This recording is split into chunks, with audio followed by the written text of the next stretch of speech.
Allez, bonjour à tous, j'espère que vous allez bien. Petit update du marché, encore une fois, hein, vu la volatilité, vu comment le marché bouge, faut s'adapter, il y a tous les jours des choses à dire en ce moment. Et surtout, hier, je vous ai parlé principalement de la clôture daily et weekly, surtout qu'il fallait faire au-dessus des 25 250 $. Aujourd'hui, on va plutôt se concentrer à déterminer des zones d'intervention pour l'intra-swing, des zones tout simplement où je m'attendrais que le marché pose un bottom si on y va tout simplement. Donc des zones pour me positionner en longue si le marché veut retracer tout simplement. Parce que vous en doutez, hein, là on est sur un marché clairement vertical. On fait un plus 25% en 3 jours, 3-4 jours. C'est pas une zone propice à de l'achat. Quand on fait un... Voilà. Après, ça dépend toujours de votre unité de temps. Si vous regardez en weekly, monthly, voilà. L'investissement, rien ne vous empêche de vous placer là. Maintenant, quelqu'un qui veut rentrer sur de l'intra-swing ici en 4 heures, c'est trop tard pour vous positionner. Donc le but, ça va être de trouver des zones d'intervention pour, si on a un retracement, jouer un potentiel long. On verra également la paire ETH aujourd'hui. Je ferai une analyse dessus. Donc en daily, on a pris la liquidité au-dessus de ces 2 semaines, enfin ces 2-3 semaines là. On n'a pas clôturé. C'est pas spécialement bearish dans le sens où il y a une manière de prendre la liquidité. Donc, ici, admettons, ici, on vient prendre la liquidité. On est déjà sur une divergence baissière sur les MACD. On est à la fin d'un mouvement. Bon, ici, ça se voit en plus en clôture bearish. Hein. C'est-à-dire que si hier encore on avait, parce que là, qu'est-ce que ça veut dire ce genre de bougie? C'est-à-dire qu'on a eu une forte journée acheteuse et à la fin de la journée, vers 17h je crois.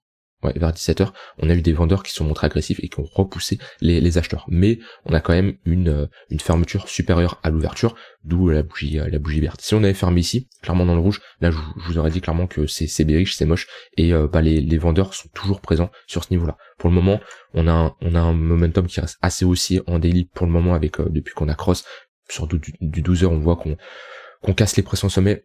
Ouais, je dirais pas que c'est la fin de ce mouvement haussier. Maintenant, est-ce que je viendrai long le marché ici? C'est compliqué selon moi, et comme je vous l'ai dit, j'attendrai un retracement. Maintenant, le fait qu'on vient prendre la liquidité, on sait pas spécialement retourner, mais je dis pas que ça y est, c'est to the moon. De toute façon, le plus important, c'est de clôturer au-dessus de ce niveau-là. Tant qu'il n'y a pas de clôture, surtout en weekly, hein, parce que c'est une structure weekly, on pourra pas aller chercher des niveaux plus hauts.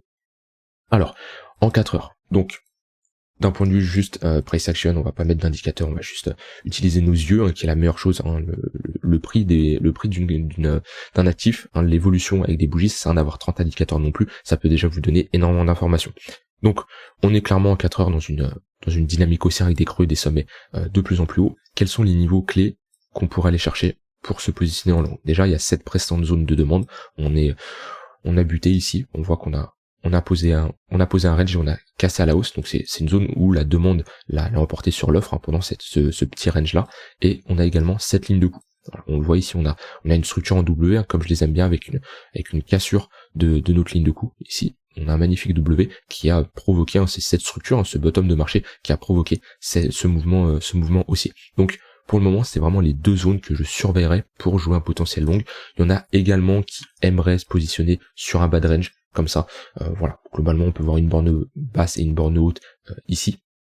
On voit qu'on a des grosses institutions qui empêchent le prix de passer sous les 24 150 $. Vu qu'on mèche, on se fait rejeter. Attention, hein, également, quand plus un support est testé, plus il a de chances de casser, hein, parce qu'on accumule quand même de la liquidité en dessous. En tout cas, là, il y a pas mal de creux à venir chercher pour prendre des stop loss. On a également ici deux grosses zones d'imbalance. Première zone d'imbalance et deuxième zone d'imbalance qu'on peut affiner avec nos volumes profile périodiques en un jour. Voilà, ici on voit qu'on a une petite zone d'imbalance à venir combler également ici. Et pareil, voilà, c'est des zones d'imbalance où le cours il a tellement pump rapidement qu'on a eu très peu de développement de prix, et le marché n'aime pas laisser des zones d'imbalance comme ça. Voilà, ici on en avait une petite, on est venu la retester, enfin la retester, on l'a carrément transpercé juste ici. Donc c'est des zones à surveiller qu'on pourrait tout simplement venir combler. Maintenant, d'un point de vue retracement, hop, Fibonacci, point le plus bas, point le plus haut. On a nos 0,382 qui font sens ici avec notre bad range. On pourrait tout simplement venir prendre la liquidité et poser un bottom juste après.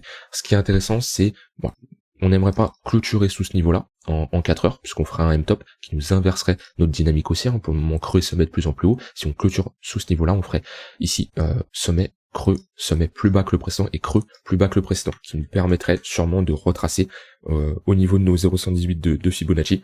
Maintenant, il faut voir de la manière où on clôture sous ce niveau-là. Si on mèche juste et on réintègre, ça peut être très intéressant, puisque ça voudrait dire qu'on prend les stop-loss et qu'on a une réintégration de notre range, ça serait potentiellement intéressant pour se positionner. Maintenant, si on commence à clôturer sous ce niveau-là et on voit qu'on n'arrive pas à la réintégrer, qu'on se fait rejeter, voilà, qu'on poursuit cette structure de sommet de plus en plus bas, il y aura de grandes chances de revenir chercher cette précédente zone de demande, qui est d'ailleurs très intéressant vu qu'on est en confluence avec nos 0,118. Donc si ce M-top prend forme, on peut mettre d'ailleurs des extensions, hop, de ce M, voir ce que ça nous donnerait. Ok, bah on aurait notre zone où le marché pourrait venir se garer tranquillement. Donc là on a une confluence de localisation entre l'extension de ce M, donc qui est notre prise de profit théorique des vendeurs, notre zone de rechargement, nos 0,118 avec cette zone de demande. Si on va là avec une petite divergence haussière sur du 4 heures et qu'on instaure un W, ça peut être une zone très intéressante. Donc voilà, ce genre de structure qu'on réinstaure ici, ça peut être un bottom très intéressant pour anticiper un plus gros W en daily, qui serait, moi personnellement, si on fait ce genre de structure, je ne pourrais pas me positionner ici, ça serait beaucoup trop tard, et je préfère anticiper en prenant le second creux d'une plus grosse structure. Mais c'est une zone également.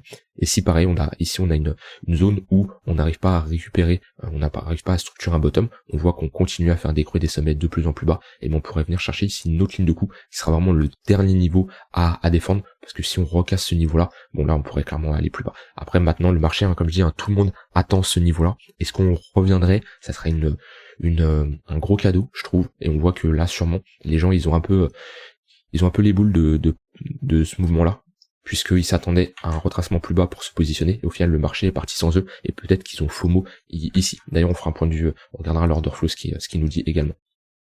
Je voulais regarder juste parce qu'on a cassé notre tunnel daily, je voulais voir où il était. Tac. Ok, bah on a vraiment une confluence en plus avec notre tunnel daily qui rentre dans notre zone. Donc ouais, la zone entre les 22 500 $ et les 21 800 $, c'est une zone très pertinente. D'ailleurs, on a rejeté ici dans notre tunnel 3 jours.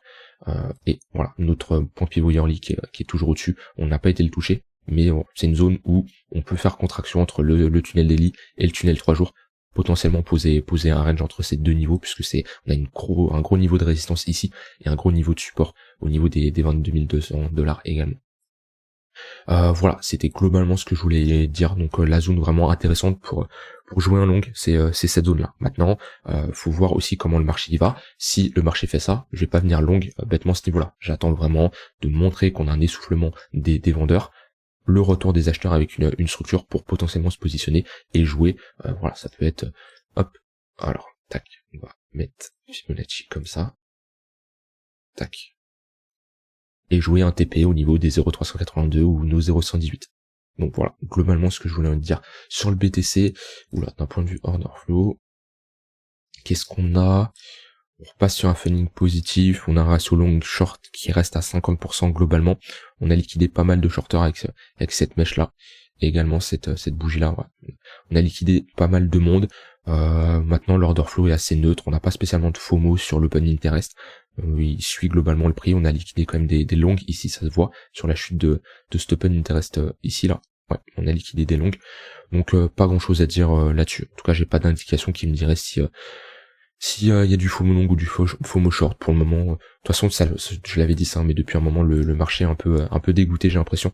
On voit que bah là tout le monde y croyait, ok c'est le dip, ok je FOMO, c'est le dip, et là depuis le crash de FTX, il y a du monde qui est dégoûté, on le voit sur l'open interest, il y a un gros désintérêt. Alors sur Ether globalement c'est un peu la même chose. On a ici notre structure en W, où c'était plus compliqué de se placer sur la structure en W de l'Ether, parce qu'on est venu clôturer ici, et on n'a pas fait de pullback sur notre ligne de coup, donc ça nous fait une entrée un peu haute. Donc cette ligne de coup n'a toujours pas été retestée. C'est une zone pareille, hein. C'est un peu la charte est globalement similaire. On a notre zone de demande ici, on a notre support en plus court terme qui est ici. Si je mets un Fibonacci, hop, on a nos 0,382 qui sont plus bas, et ouais, nos 0,118 qui sont également plus bas. Sur Ether on a clôturé comment? On a également pris la liquidité, et ouais, pour le moment on peut voir ça comme un range ici, hop, avec une déviation baissière et une déviation haussière, à voir ce que nous fait Ether pendant les prochains jours. Ça serait pas bon de clôturer sous son niveau, sa précédente bougie daily qu'on a fait, puisqu'on prend le sommet le plus haut, on prend le sommet le plus bas, et si on a une cassure ici, on aurait un avalement baissier, ce qui serait pas encourageant sur du moyen terme. Maintenant, pareil, notre zone d'intervention, globalement, ça va être notre zone de rechargement sur Ether, notre tunnel daily qui est en confluence avec nos 0,118, et là on a le tunnel 1 heure qui est en train de cross le 4 heures, c'est un signal de momentum très intéressant. Sur la paire avait pris, la paire avait vraiment pris cher, ça c'est vraiment pas encourageant. On voit que on a toujours ce bad range qui fait office de support avec cette précédente accumulation week-off qui pour le moment tient. Maintenant on la reteste, ça va faire beaucoup et on va peut-être casser ce niveau-là. Ici hier on a clairement une journée moche qu'on a réintégré. On voit qu'on a eu des acheteurs agressifs ici qui ont empêché une clôture sous ce niveau-là en daily qui est vraiment intéressant. Mais voilà, là on voit avoir la clôture de ce soir, mais si on commence à clôturer sous ce niveau-là, ça serait vraiment pas bon, et le prochain niveau, ça sera ce niveau-là à surveiller, qu'il faudra absolument maintenir, parce que si on casse ce gros range par le bas, ça sera vraiment pas bon pour l'ensemble du marché des altcoins, tout simplement, et on aurait un BTC qui surperformerait l'ensemble du marché en général.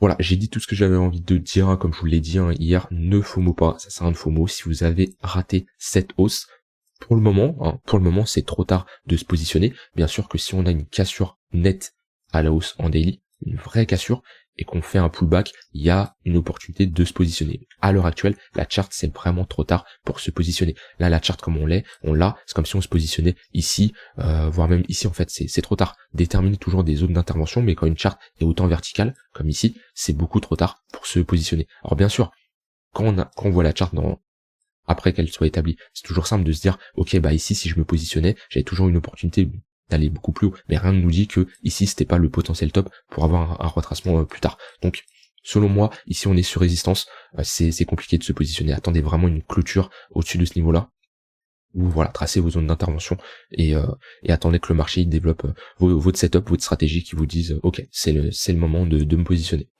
Voilà, j'ai terminé pour le BTC. N'hésitez pas, si vous avez des questions, à m'en faire part et je vous répondrai. Et je vous souhaite une très bonne fin de journée. On se retrouve demain pour une prochaine vidéo. Bye bye.